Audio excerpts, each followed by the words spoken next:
जय श्री कृष्ण, जय माताजी। मित्रों, આજે આપણે આ વિડીયામાં જાણીશું કે હોળાષ્ટક એટલે કે દેશી ભાષામાં હમીજાળ ક્યારે બેસે છે તે વિશે।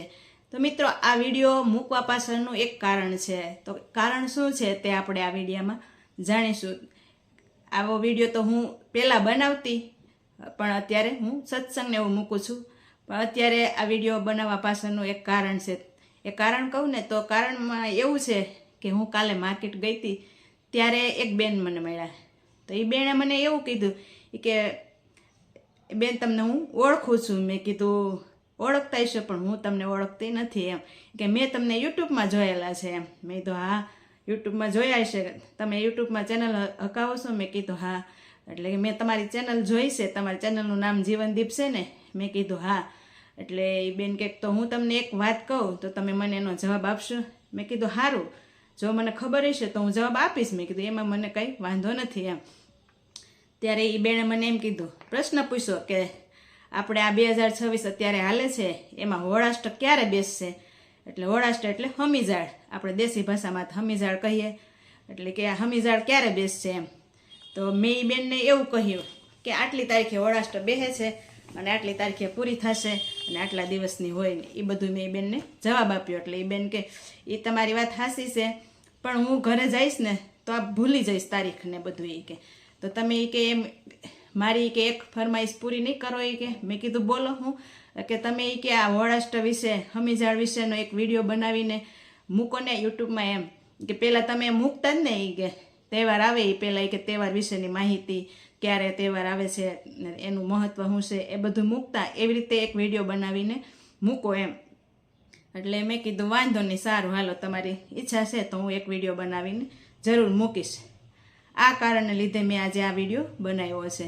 તો મિત્રો, આપણે આ વિડીયામાં જાણીશું કે 2026માં અત્યારે હાલના વર્ષમાં હોળાષ્ટક એટલે કે હમીજાળ ક્યારે બેસે છે અને ક્યારે પૂરી થાય છે તે વિશે આપણે આ વિડીયામાં જાણીશું। તો આપણે જાણીએ કે હોળાષ્ટક એટલે કે હમીજાળ ક્યારથી શરૂ થશે અને ક્યારે પૂરી થશે। હોળાષ્ટક દરમિયાન શું કરવું જોઈએ, શું ન કરવું જોઈએ, હોળાષ્ટકની તારીખ કઈ છે અને કઈ તારીખે પૂરી થશે, અને હોળાષ્ટક દરમિયાન કયા કયા નિયમોનું પાલન કરવું જોઈએ, અને હોળાષ્ટકનું ધાર્મિક મહત્ત્વ શું છે, તે બધું આપણે આ વિડીયામાં જાણીશું।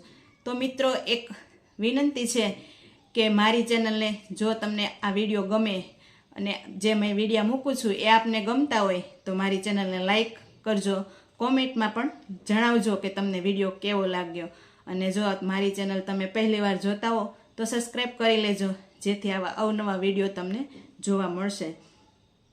તો મિત્રો, આપણે જાણીએ કે હોળાષ્ટક 2026માં ક્યારે બેસે છે। હિન્દુ પંચાંગ મુજબ હોળીના તહેવાર પહેલાના 8 દિવસે હોળાષ્ટક બેસે છે। હોળી પહેલાના 8 દિવસને હોળાષ્ટક કહેવાય છે, કે હોળીના આગલા 8 દિવસ હોય એને હોળાષ્ટક કહેવાય છે। આ હોળાષ્ટક 8 દિવસ સુધી ચાલે છે, જે પૂરો થાય છે હોલિકા દહન પૂર્ણ થાય, હોલિકા દહનનો દિવસ પૂર્ણ થાય ત્યારે આ હોળાષ્ટક પૂર્ણ થાય છે, અને ધૂળેટી એટલે કે ધૂળેટીના દિવસથી હોળાષ્ટક પૂર્ણ થઈ અને પાછું રેગ્યુલર ચાલુ થઈ જાય છે એમ। એટલે 8 દિવસનો આ હોળાષ્ટક હોય છે। હોળાષ્ટક ત્યારે આ 8 દિવસના સમય જોઈએ તો ધાર્મિક રીતે અત્યંત મહત્વપૂર્ણ પણ છે, કે 8 દિવસ મહત્વપૂર્ણના પણ ગણાય છે, પરંતુ શુભ કાર્યો માટે આ 8 દિવસ એટલે કે હોળાષ્ટક, જેને આપણે હમીજાળ કહીએ છીએ, ત્યારે શુભ કાર્યો માટે અશુભ પણ ગણાય છે। એટલે કે 8 દિવસો માટે કે સમય અશુભ પણ ગણાય છે, જેમાં આપણે અમુક કાર્યો નથી કરતા। તો હિન્દુ પંચાંગ મુજબ દર વર્ષે ફાગણ મહિનાના શુક્લ પક્ષની અષ્ટમી એટલે કે 8મની તિથિએ હોળાષ્ટકનો પ્રારંભ થાય છે। હોળાષ્ટક પહેલાં 8 દિવસ પહેલાં 8મની જે તિથિ, અષ્ટમી તિથિ આવે ત્યારે હોળાષ્ટક શરૂ થઈ જાય છે, એટલે કે હમીજાળ બેસી જાય છે। આ વર્ષે એટલે કે 2026માં અષ્ટમી તિથિ 24 ફેબ્રુઆરી અને મંગળવાર સવારે 7:01 શરૂ થશે। 24 તારીખે સવારમાં 7:01 હોળાષ્ટક શરૂ થશે। 24 તારીખથી હોળાષ્ટક એટલે કે હમીજાળ બેસી જશે। જે પૂર્ણ ક્યારે થશે તે પણ આપણે જાણી લઈએ। તો ફાગણ મહિનાની શુક્લ પક્ષની પૂર્ણિમા તિથિએ, પૂર્ણિમા એટલે કે હોલિકા દહનનો દિવસ હોય ત્યારે હોળાષ્ટક સમાપ્ત થાય છે. અને 2026માં પૂર્ણિમા તિથિની તારીખ છે 3 માર્ચ અને મંગળવાર, ત્યારે પૂર્ણ થશે.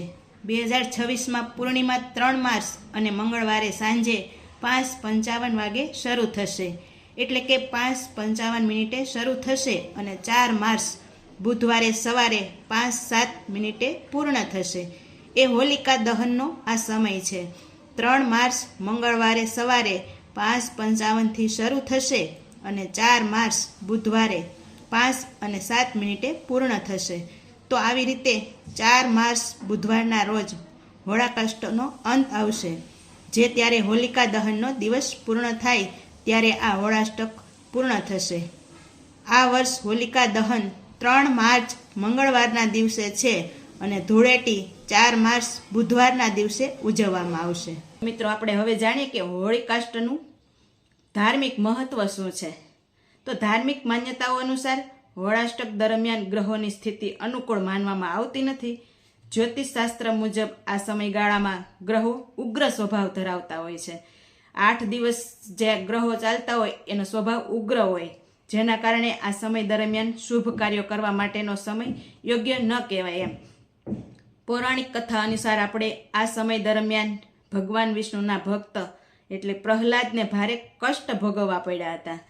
આપણે સૌ જાણીએ છીએ કે ભક્ત પ્રહલાદ તેના પિતા હિરણ્યકશિપ ભગવાન વિષ્ણુ પ્રત્યેની ભક્તિ છોડી દેવા માટે પોતાના પુત્ર પ્રહલાદને કહે છે કે તું વિષ્ણુ ભગવાનની ભક્તિ કરવાનું છોડી દે. હું કે ભગવાન છું તો તું મારી પૂજા કર. ભગવાન વિષ્ણુની પૂજા શા માટે કરે છે, તું શા માટે એની ભક્તિ કરે છે, એવું હિરણ્યકશિપુ પોતાના પુત્રને પ્રહલાદને કહે છે. ત્યારે પ્રહલાદ તેના પિતાની વાતોને અવગણના કરી અને વિષ્ણુ ભગવાનની ભક્તિ પૂજા કરવાનું ચાલુ રાખે છે. પછી પૂજા કરવાનું ચાલુ રાખે એ જોઈને હિરણ્યકશિપ અત્યંત ક્રોધે ભરાઈ જાય છે અને જે એના પુત્ર જે પ્રહલાદ છે એના ઉપર ખૂબ ત્રાસ કરે છે. આ 8 દિવસ સુધી, એટલે કે આ જે હોળાષ્ટક ચાલુ છે 8 દિવસ, ત્યારે 8 દિવસ આ પ્રહલાદ ઉપર એના પિતા હિરણ્યકશિપ ખૂબ અત્યાચાર કરે છે એમ. અને તેણે પોતાના પુત્રને ત્રાસ આપવાનું શરૂ કર્યું. હિરણ્યકશિપ તેની બહેન હોલિકા સાથે મળીને પ્રહલાદનો જીવ લેવાનો પણ કાવતરું કર્યું, પરંતુ ભગવાન વિષ્ણુએ દૈવિક કૃત્ય કર્યું. હોલિકા પોતે અગ્નિમાં ભસ્મ થઈ ગઈ અને ભક્ત પ્રહલાદને કંઈ નુકસાન ન થયું. આપણે મિત્રો કહીએ છીએ ને કે યદા યદા હિ ધર્મસ્ય ગ્લાનિર્ભવતુ ભારત, કે ભગવાન અવતારે યુગે યુગે અવતાર લે છે એમ. અને ભગવાન અત્યારે આપણે જોઈએ છીએ કળયુગમાં કે રાક્ષસો વૃત્તિના માણસો વધી ગયા, અધર્મ કરતા હોય એ વધી ગયા. ત્યારે લોકો બોલતા હોય કે ભગવાન આવશે અને આ બધા રાક્ષસો જેવા વૃત્તિના લોકોને મારશે એમ, અને ભગવાન આ કળયુગનો અંત લાવશે, આપણાથી શું થાય, આપણે એવી રીતે વાતો કરતા હોઈએ. તો મારું કહેવાનું એટલું છે, અને શાસ્ત્રોમાં પણ લખ્યું છે અને ગીતાજીમાં પણ લખ્યું છે કે ભગવાન આવે છે, યુગે યુગે અવતાર લે છે, એ કાંઈ રાક્ષસોને મારવા માટે નહીં, પણ અધર્મનો નાશ કરવા માટે અને ધર્મની રક્ષા માટે ભગવાન આવે છે. હવે રાક્ષસોને મારવા હોય તો અર્જુનને કીધું હતું ને ભગવાને કે તું આ તારા સામે જે લડે છે અધર્મી છે એને તું માર. જો તું નહીં મારે તો હું તો બધાને કે મારવાનો જ છું, કે આ તો હું તને નિમિત્ત બનાવું છું, માટે કે તું લડ અને બધાને માર, તું ધર્મની રક્ષા કરવા માટે બધાને માર એમ.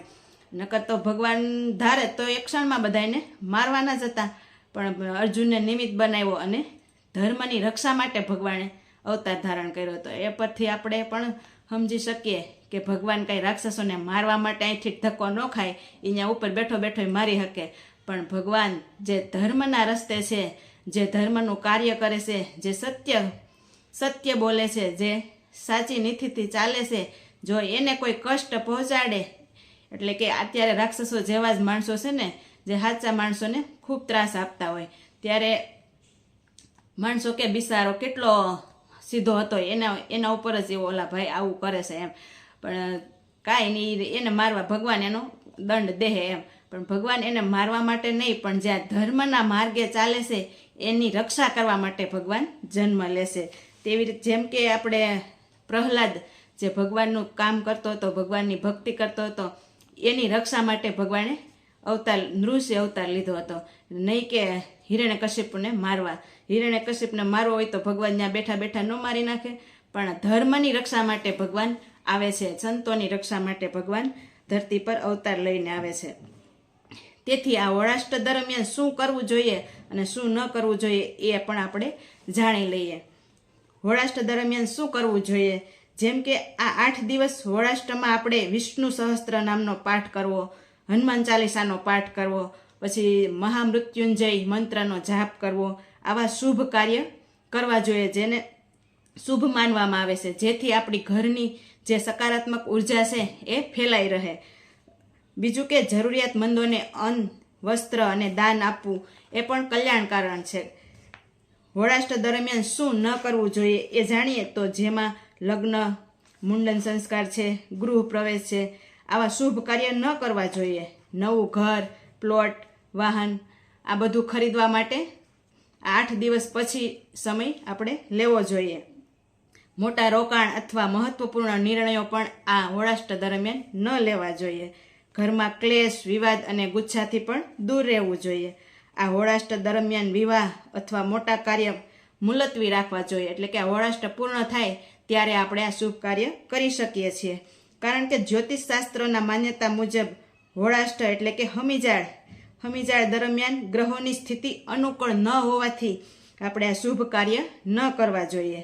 આ સમય દરમિયાન કરવામાં આવેલા શુભ કાર્યો પર સકારાત્મક પ્રભાવ ઓછો હોય છે. આપણે શુભ કાર્ય જો હોળાષ્ટકમાં કરીએ ત્યારે સકારાત્મકનો પ્રભાવ ઓછો હોય છે. એટલા માટે કે આપણે શુભ કાર્યો આ હોળાષ્ટક દરમિયાન ન કરવા જોઈએ.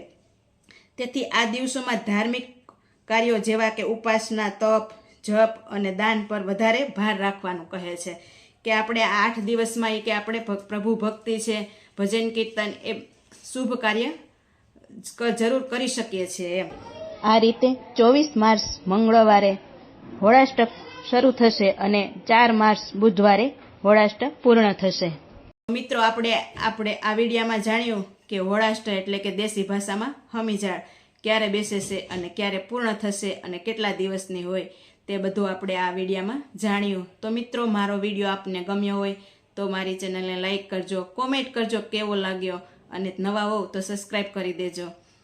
ફરી મળીશું આવા વિડીયો સાથે. ત્યાં સુધી દરેક મિત્રોને મારા જય શ્રી કૃષ્ણ, જય માતાજી.